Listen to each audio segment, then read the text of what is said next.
Heart check tayo ulit. Dali lang. Have you ever felt pressured na dapat maging mabuti kang tao? Tapos ginagawa mo lahat para maging mabait, maging magalang, maging mabuti. Kaya lang parang nakakapagod.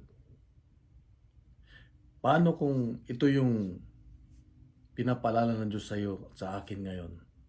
Dahil sa Ebanghelyo ay sinabi niya na they're preaching but they don't do what they preach. Mahilig sila sa title, mahilig silang umupo doon sa lugar na kung saan makikita sila, maging sikat sila.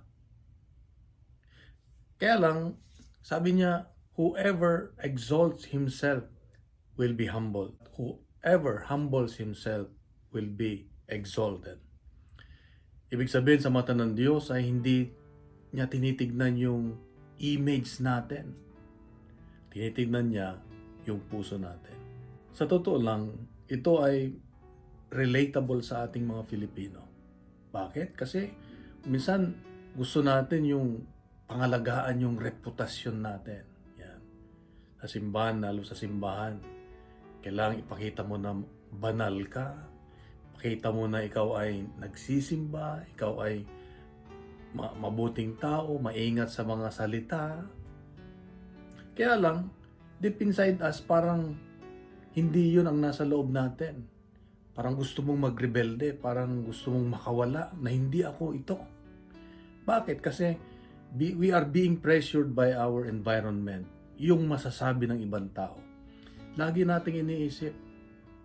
We're always thinking about what others think about us. Kaya nga tayo napipressure na gumawa, na maging ganito, ganyan.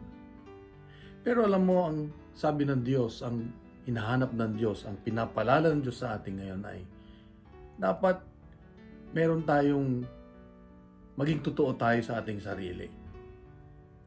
Kaya lang yung pagiging totoo natin ay kailangan gawin natin yung tama na ano.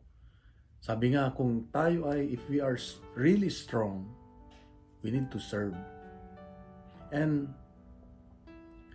ang tunay na pinuno ay marunong yumuko.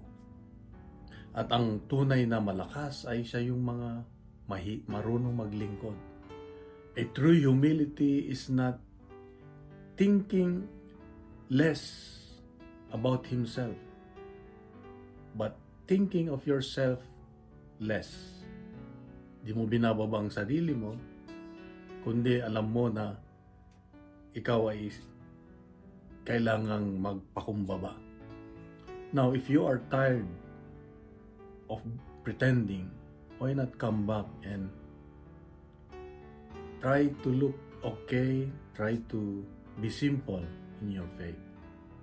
Ito ang panalo ng Diyos sa'yo at sa akin ngayon, kapatid, na we need to serve quietly, we need to love sincerely, we need to choose humility.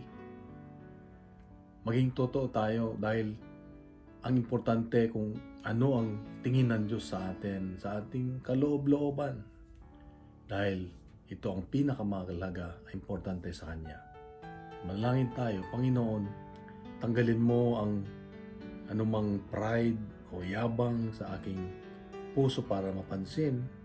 Turo mo ako magsilbi ng may kababaan loob. Help me to choose humility over image, Lord. At kailangan ko ang iyong kapangyarihan para magawa ito.